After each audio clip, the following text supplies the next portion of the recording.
നമ്മൾ ഇന്നിപ്പം ആസ്മ ട്രീറ്റ്മെൻറ്റിനെ പറ്റി ആണ് പറയാൻ പോകുന്നത്. ലോകത്ത് ജനസംഖ്യയുടെ ഏകദേശം 13% ആസ്മ രോഗികളാണെന്നാണ് കണക്ക്. ആസ്മ രോഗികൾ സാധാരണഗതിയിൽ പലരും വിശ്വസിക്കുന്ന ആസ്മ മാറില്ല, അതൊരു മാറാ രോഗമാണ് എന്നാണ്. പക്ഷെ നമ്മളുടെ അനുഭവത്തിൽ ആസ്മയാണെങ്കിലും COPD ആണെങ്കിലും ILD ആണെങ്കിലും പൂർണ്ണമായിട്ടും മാറുന്നുണ്ട്. അത് ചുരുക്കം ചിലർക്കല്ല, നമ്മൾ പറയുന്ന പോലെ ട്രീറ്റ്മെൻറ്റ് ചെയ്യുന്ന എല്ലാവർക്കും അത് മാറുന്നുണ്ട്. അതും വളരെ ഫാസ്റ്റായിട്ട്. അതായത് ഇപ്പം നമ്മളുടെ ഒരു ആസ്മ രോഗി അവർ ഇൻഹേലർ എടുക്കുന്നവരാണെങ്കിൽ പോലും ഒരു 80% ആൾക്കാർക്കും ആദ്യത്തെ ദിവസം തന്നെ അതിൻ്റെ ആവശ്യം വരില്ല.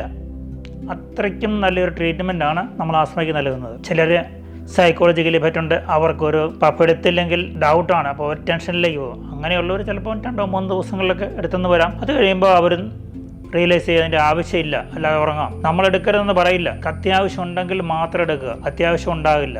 അതാണ്. ഇപ്പം ചില ആളുകൾ 5-6 പ്രാവശ്യമൊക്കെ അതിനേക്കാളും കൂടുതലുമൊക്കെ ഒരു ദിവസം ഇൻഹേലർ എടുക്കുന്ന ആൾക്കാർ നമ്മുടെ അടുത്ത് ട്രീറ്റ്മെൻറ്റ് വന്നിട്ടുണ്ട്. അവരെല്ലാവരും ഒരു ഏതാനും ദിവസം കൊണ്ട് അതിൻ്റെ ആവശ്യം അവർക്കില്ല, അവരത് പൂർണ്ണമായിട്ടും മാറ്റി നിർത്തും.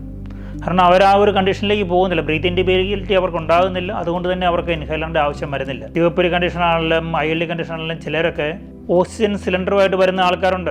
അവർ ഏതാനും ദിവസങ്ങൾ അവർക്കതിൻ്റെ സപ്പോർട്ട് വേണം. അത് കഴിയുമ്പോൾ അവർക്കതിൻ്റെ സപ്പോർട്ടില്ല, അവർക്ക് ഒരു സപ്പോർട്ടിന് ആവശ്യമില്ല. അത്രയ്ക്കും അവരുടെ ലങ്സ് പ്രവർത്തിക്കാൻ തുടങ്ങും. കാരണം നമ്മൾ എന്താ ചെയ്യുന്നത്, ലങ്സിനുള്ള ഇൻഫെക്ഷനെയും ഇൻഫ്ലമേഷനെയും നമ്മൾ വേഗം കൺട്രോൾ ചെയ്യുകയും ഒപ്പം അവിടെ കെട്ടിക്കിടക്കുന്ന കഫം, ആ കഫത്തെ നമ്മൾ വളരെ വേഗം പുറത്ത് കളയുന്നുണ്ട്. അതിനുവേണ്ടി നമ്മൾ പല പഞ്ചകർമ്മ ടെക്നിക്സ് ഉപയോഗിക്കുന്നുണ്ട്. ഒരു ദിവസം തന്നെ നമ്മൾ പല ടെക്നിക്സ് ഉപയോഗിച്ച് വേഗം ആ കഫിനെ റിമൂവ് ചെയ്ത് അവർക്ക് ഇമ്മീഡിയറ്റ് റിലീഫ് കൊടുക്കുക ചെയ്യുന്നത്.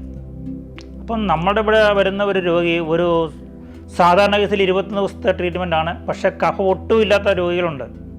അവർക്ക് കഫില്ല, ബ്രീത്ത് ഇൻഡിബിലിറ്റി മാത്രമേ ഉള്ളൂ. അവർക്കാണെങ്കിൽ 4 ആഴ്ചത്തെ ട്രീറ്റ്മെൻറ്റാണ്. അപ്പം അത് കഴിഞ്ഞ് പോകുമ്പോൾ അവർക്ക് ഒരു 80% ഇവിടുന്ന് തന്നെ മാറ്റം വരും. ഓടി നടക്കുകയോ സാധാരണ രീതിയിലുള്ള എല്ലാ കാര്യങ്ങളും ചെയ്യുകയോ എല്ലാം ചെയ്യുന്നതിന് അവർക്ക് സാധിക്കും. കുട്ടികളൊക്കെ ഓടി കളിച്ച് എല്ലാം കളിച്ച് ക്ലിയറാക്കിയാണ് പോകുന്നത്. കാരണം കളിക്കാൻ അവർക്ക് പറ്റിയിട്ടില്ല.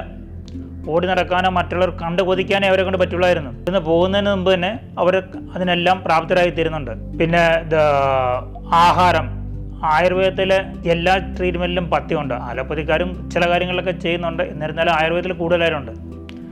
നമ്മൾ ആസ്മ ട്രീറ്റ്മെൻറ്റിൽ വളരെ ലിമിറ്റഡ് പഥ്യത്തിലാണ് ചെയ്യുന്നത്. അതായത് പുളിയുള്ള സാധനങ്ങൾ, പുളിപ്പിച്ച സാധനങ്ങൾ, തണുത്ത സാധനം, അല്ലെങ്കിൽ ശരീരത്തെ തണുപ്പിക്കുന്ന സാധനം, ഇത്രയും സംഗതികളെ നമ്മൾ പഥ്യത്തിൽ പറയുന്നുള്ളൂ. അത് വളരെ ചുരുക്കം ഐറ്റം മാത്രം. ബാക്കി നോൺ വെജ് സഹിതം നമുക്ക് എല്ലാ കൂട്ടം കഴിക്കാം. ചിലർക്ക് അലർജി ഉള്ളവരുണ്ട്, ചില ആഹാര പദാർത്ഥങ്ങളുടെ അലർജിയുണ്ട്, ഡസ്റ്റിനോട് അലർജിയുണ്ട്, ക്ലൈമാറ്റിക് ചേഞ്ചസ് വരുമ്പോൾ അവർക്ക് പ്രോബ്ലം ഉണ്ടാകുന്നത്. അങ്ങനെ ഏത് വിധത്തിലുള്ള പ്രോബ്ലം ആണെങ്കിലും, എന്ത് അലർജി ആണെങ്കിലും അതിനെ നമ്മൾ പൂർണ്ണമായിട്ടും മാറ്റിയെടുക്കുക ചെയ്യുന്നത്.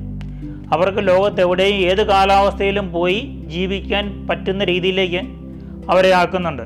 ഇപ്പോൾ ഒരു 3 മാസം കൊണ്ട് അവർക്ക് യാതൊരു പ്രശ്നങ്ങളും ഇല്ലാതാകും. ബ്രീത്ത് ഇൻഡിബിലിറ്റി ഞാൻ ആദ്യം തന്നെ പറഞ്ഞു കഴിഞ്ഞു, ഏതാനും ദിവസങ്ങൾ കൊണ്ട് അല്ലെങ്കിൽ ആദ്യ ദിവസം തന്നെ അവർക്ക് ഇല്ലാതാകുന്നുണ്ട്. കുഞ്ഞു പ്രശ്നങ്ങൾ കുറച്ച് ദിവസത്തേക്ക് കാണും, ഇല്ല എന്ന് ഞാൻ പറയുന്നില്ല. വളരെ ഫാസ്റ്റായിട്ട് ഇത്രയും നല്ല രീതിയിൽ ഒരു ഹീലിംഗ് ചെയ്യുന്ന വേറെ ഒരു ട്രീറ്റ്മെൻറ്റ് ഉണ്ടോ എന്ന് ആരും പറഞ്ഞ് ഞാൻ കേട്ടിട്ടില്ല.